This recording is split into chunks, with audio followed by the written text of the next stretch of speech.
views and opinions are my own, or things that I have learned or read or actually researched. A couple of days ago, I spoke about colorism. Um, if you have a chance, you can go back and watch that video. Today, I want to talk about a comment that was made beneath um, colorism. The person apologized for the treatment and then went into that it was a generational thing stemming back from slavery as to why some dark skinned people mistreat light skinned people. And also, they mentioned that the person said, do you know how some light skinned people walk around with their nose in the air and this, that, and other? No, I don't know. I don't know. And it could also be a perception from a darker skinned person's view that they walk around, or they, or the light skinned people are better than they are, because that's what's been dwelled in their head. But that is not what all light skinned people think. So, how do you know what another person is thinking? Um, the When I hear a person say, well, you think this and you think that, I step back. I'm like, how do you know what that person is thinking? Are you inside of their head, or is that a perception from your view or from what you've been taught? Facts.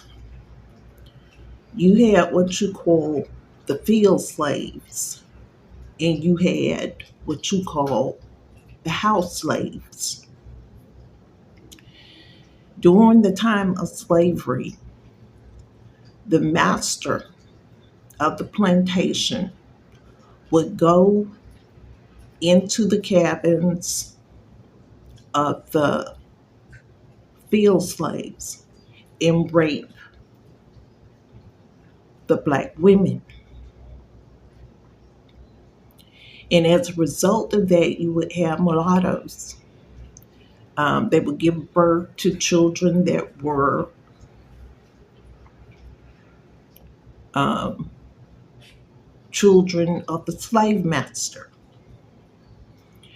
A lot of those slaves were taken to the house to work in the house. Once these slaves were in the house, the field slaves felt as though they were getting special privileges. Did you hear what I said? The field slaves felt as though they were getting special privileges. But did the slaves in the field know actually what was going on in the house?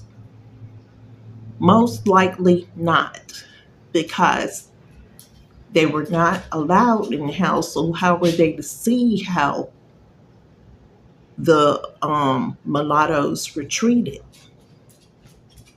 So that's not based on fact. What was really going on in the house, when you saw the mulattoes or the master's children dressed in high collars and long sleeves, that wasn't to make them pretty. Yes, they had to be presentable in the house because they were serving the guests.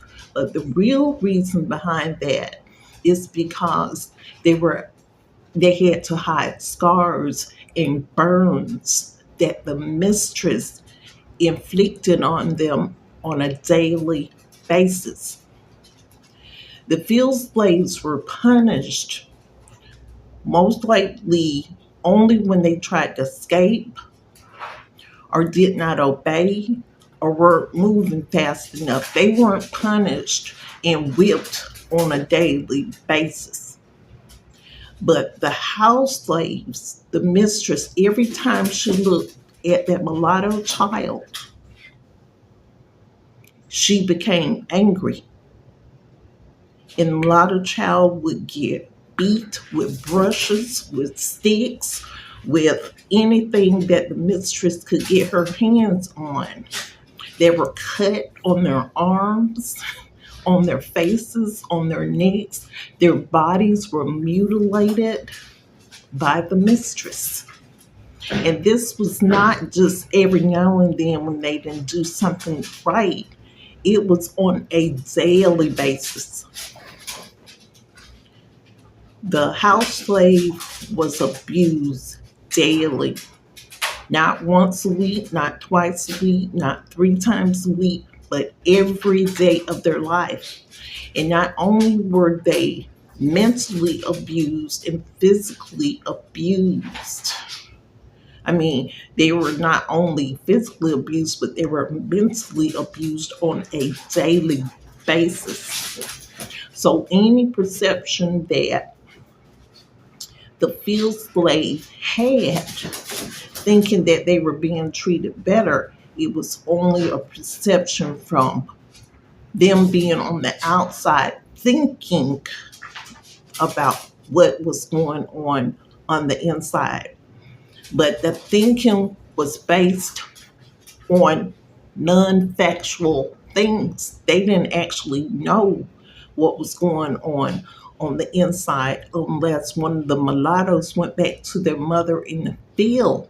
Now, the mothers may have known what was going on with their child, but the other slaves wouldn't have known.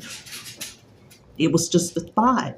So that has traveled on as well as this thing, these thoughts about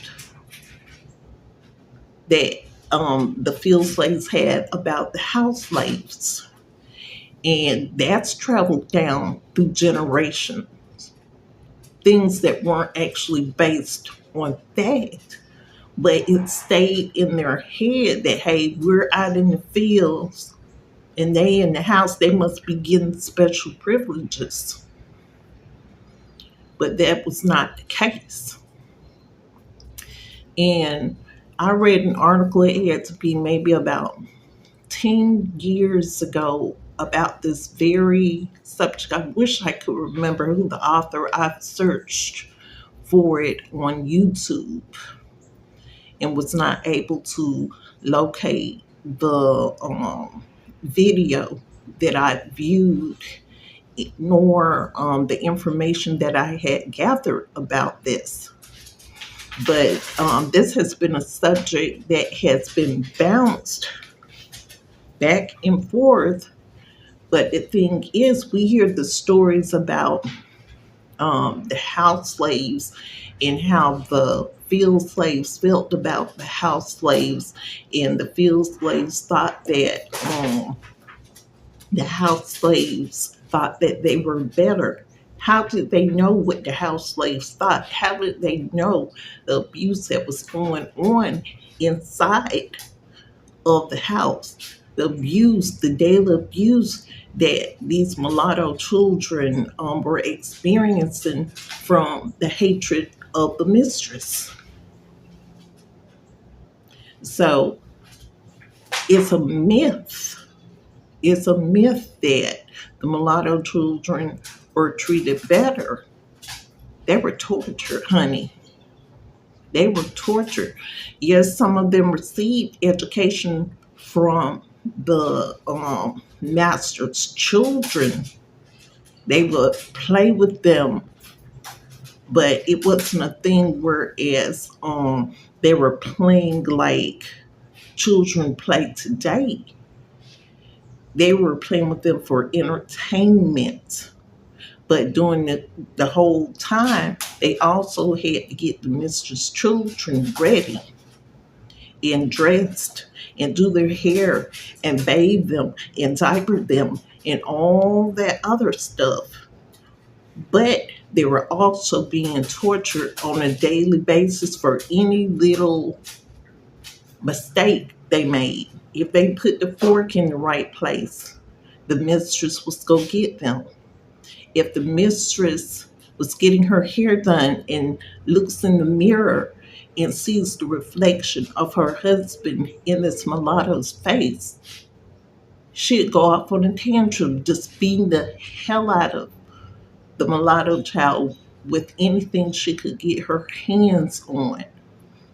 So, yes, I understand the comment, whereas certain things had been taught and certain things had been thought.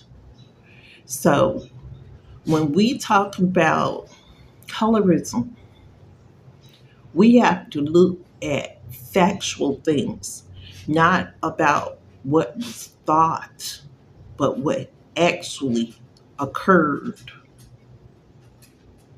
Was part of it an illusion, or was it factual?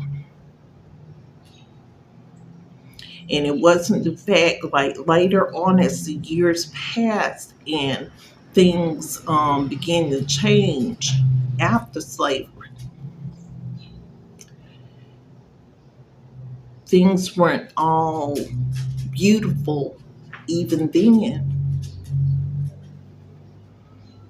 So you have to do your research in how even the mulattoes and the field hands, or the darker and the lighters, were purposely separated to think certain things about one another, even though they may not have even been factual. But that's only a slice of what happened. And whenever I speak about colorism, and I've spoken um, not only about light skin, but I've talked about American Indians, I've talked about Orientals, other people in this country, Western Indians, but it always revolves back around to slavery.